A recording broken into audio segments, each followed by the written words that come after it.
the bowl game breakdown.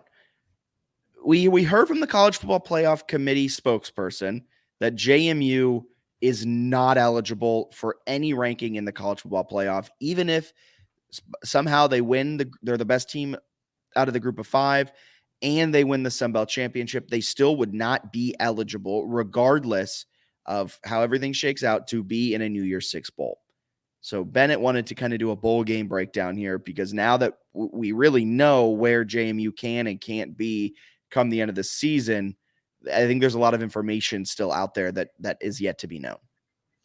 Yeah, it's kind of a fascinating situation for the Dukes.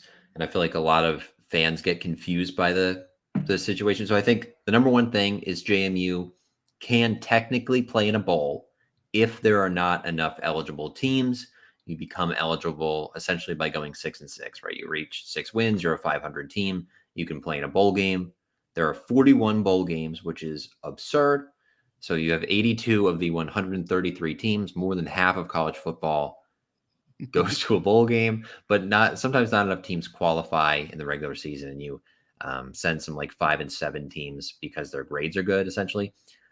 Instead of that this year, or after the fact, the transitioning team can be given a spot ahead of one of those like smart schools that are really killing it in the classroom. So JMU's got a chance to play in a bowl, but it's not guaranteed. The big thing, as you mentioned, can't play in the New Year's Six, barring a late like NCAA waiver, which seems very, very unlikely. So they can play in a bowl, but it's not guaranteed, and it won't be a New Year's Six. Can I ask you a follow-up question? Yes. Can it be the Duke's Mayo Bowl? I don't think so, because I think the issue with some of these like well-known bowls is they have the conference tie-ins that are probably going to be filled by Power Fives. My guess is the teams that don't qualify will be some group of 5s that don't get enough wins.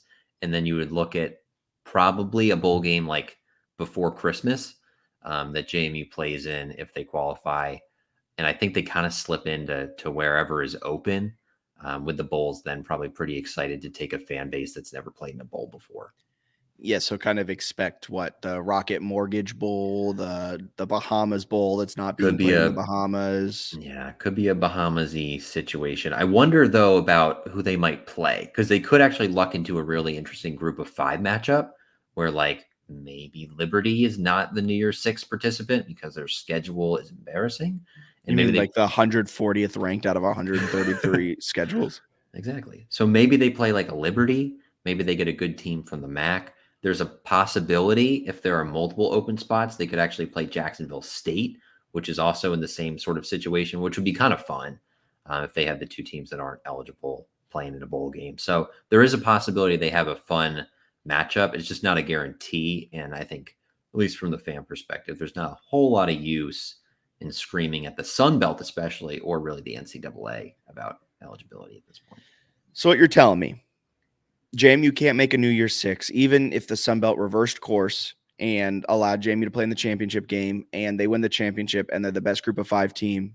The College Football Playoff would still give them the middle finger, not give them the middle finger, I'm being aggressive, would still not allow them to play due to the NCAA rules. So JMU would then go to the next open bowl, like the first open bowl, essentially. So you fill up all the top tier ones and the bottom tier ones before going to a 5 and 7 smart school. They'll call up JMU and offer them the spot. Can JMU deny, or that'd be stupid? I think they'll accept pretty much whatever. I think it's up to the bowl, if I'm not mistaken, or maybe the network or something, which of the transition teams that are eligible, which is them or Jacksonville State, they would pick. It'd be surprising to pick Jacksonville State at this point over JMU, unless like JMU goes on a 5-game losing streak or something, Jacksonville State wins out, then maybe they become like a more enticing pick. So that's for the bowl games that don't have conference tie-ins. I think it's one where either there's a lower level conference tie, but that conference didn't have enough ability to fill it. I also think some of the low ones have like, it could be from this conference, could be from that conference. So whatever it is, wherever those openings are, you should slide in. It just is unlikely because usually those post-Christmas games where you have Power 5 teams, you're looking at sort of the top 5 or 6 teams from a conference. So like the ACC, the SEC, the Big 12, whatever, they're going to have teams that qualify. So you're not going to slide in and be like playing a game on December 29th against like USC. that just happens, like the Holiday Bowl or something. That's not likely at all. But you could slide into probably one of those group of 5 matchups.